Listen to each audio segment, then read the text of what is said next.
औज़ुबिल्लाहिमिनश्शैतानिर्रजीम बिस्मिल्लाहिर्रहमानिर्रहीम। अहबाब, आपका दोस्त आपका भाई हकीम अहमद रज़ा दीवान हाज़िर खिदमत है। दुआ है अल्लाह ताला हम सब को दीन और दुनिया की कामयाबियों से हमकिनार करे, बीमारों को अपने फजल व करम से शिफाए कुल्ली अता करे। अहबाब, पिछले दिनों में मुझे एक मरीज़ की कॉल आई जो कि यूके से बात कर रहा था। वो मेरे से कहता कि हकीम साहब, जब मैं पाकिस्तान में था तो उस वक्त मेरी सोहबत और सोसाइटी ऐसी थी कि मैंने गलत काम कोई भी नहीं छोड़ा। हाथ का इस्तेमाल है तो वो भी किया है, अगर कोई मेल फीमेल ये जो भी मिला हमने उसके साथ जो भी हो सकता था वो किया है। लेकिन 8 साल हो गए मुझे ये काम करते हुए, जिनके 15 साल की उम्र में मैं गलत रास्ते पे निकल पड़ा था। और आज जब मेरे वालिदैन मुझे शादी का कहते हैं तो सच्ची बात यह है कि मेरे पल्ले कुछ भी नहीं है। मुझे जब भी ख्याल आता है इस किस्म का तो इंतहाई पतले मादे की कतरे जो हैं वो गिनने लग जाते हैं। टाइमिंग बिल्कुल ही नहीं है। अगर कभी किसी के पास अब जाऊं भी सही तो वो सूरत हाल नहीं है, बल्कि शर्मिंदगी का सामना करना पड़ता है अक्सर। और ये सारा कुछ जो है वो हाथ का किया धरा है और बुरी सोसाइटी, बुरी सोहबत का असर है। वालिदैन मुझे तंग कर रहे हैं शादी के लिए, लेकिन मैं उनको टाल मटोल से काम ले रहा हूँ। और मेरा ये भी दिल करता है कि मैं ख़ुदकुशी कर लूँ। तो मैंने 2-3 जगह से इलाज भी करवाया है, लेकिन मुझे कोई खातिर खा फ़ायदा नहीं हुआ। दवाई मैंने कुछ 1-2 नुस्खा जात ख़ुद भी बनाए हैं, अच्छी दवाइयाँ भी इस्तेमाल की हैं, लेकिन मुझे फ़ायदा नहीं हुआ। तो मैं बड़ा मायूस हूँ और ख़ुदकुशी करना चाहता हूँ। लेकिन आज आपका नंबर मेरे सामने आया, यूट्यूब पर मैंने आपका वीडियो देखा है और आपसे रब्ता कर रहा हूँ। ऊपर अल्लाह ताला की ज़ात है, नीचे आप मेरे लिए वसीला हैं। तो मैंने उस नौजवान से कहा कि मेरे भाई, जो कुछ हो गया वो तो माजी का हिस्सा है। अब हमने इलाज मुआलजा भी करना है, जो पिछली कमी कोताही है उसको भी पूरा करना है, और आगे की ज़िंदगी जो है वो भी खुशगवार तरीके से गुजारनी है, अज़वाजी ज़िंदगी खुशगवार गुजारनी है। और ये जो आप बात कर रहे हैं कि खुदकुशी वाली और ये इस तरह की बहकी बातें, अल्लाह ताला फरमाता है ला तक़नतू मिन रहमतिल्लाह, बंदे मेरी रहमत से मायूस ना हो।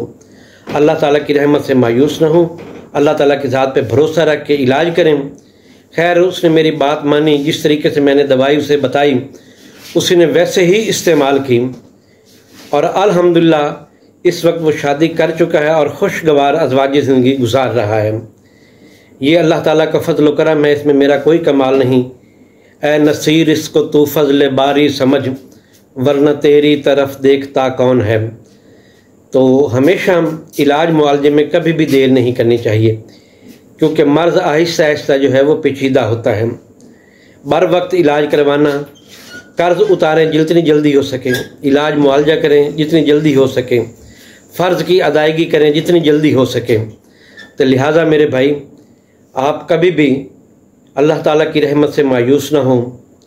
जो कुछ होना था वो तो हो चुका, अब उसका हल इलाज मुआलजा है। इसके अलावा कोई हल है तो आप मुझे बता दें। ख़ुदकुशी उसका हल है? नहीं है। शादी से कतराना, शादी से दूर भागना, ये हल है? नहीं हल है। इसका हल इलाज मुआलजे में ही है। अल्लाह ताला की ज़ात पे भरोसा रख के इलाज मुआलजा करें। ऐसे नौजवान जिनको कतरों की कंडीशन होती है, जिनका मादा तौलीदी इंतहाई पतला होता है, टाइमिंग ना होने के बराबर होती है, जगह जगह मारे फिरते हैं, उनके लिए आज मैं एक मुख्तसर सा ज़बरदस्त सा नुस्खा आपके साथ शेयर करता हूँ। सबसे पहली बात तो ये है कि आपने कुश्ता मरजान, कुश्ता ज़मुर्द, कुश्ता अकीक, कुश्ता चांदी, साला मिस्री, अकर करहा, वर्क तिलाम, ये बराबर वज़न आपने लेना है। वर्क तिला, उसमें सिर्फ आपने 3 ग्राम डालने हैं, बाकी चीज़ें 1-1 तोला की मिकदार हो। 3 ग्राम आपने उसमें अंबर डालना है, 6 ग्राम ज़ाफ़रान डालना है, 3 ग्राम मुश्क डालना है आपने उसमें, और 1 तोला रेगमाही आपने शामिल करनी है, 1 तोला जुन बिदस्तर आपने शामिल करना है। इनको किसी न घिसने वाले खरल में आब बरगे पान से आप खरल करें, और इसकी चने बराबर गोली बनाकर सुबह निहार और शाम रात सोते वक्त आप 2 टाइम, बल्कि बेहतर ये है कि सुबह खाने के बाद इस्तेमाल कर लें।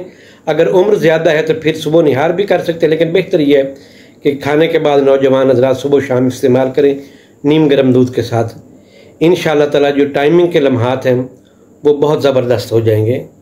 इजाज़त दें, अल्लाह हाफ़िज़।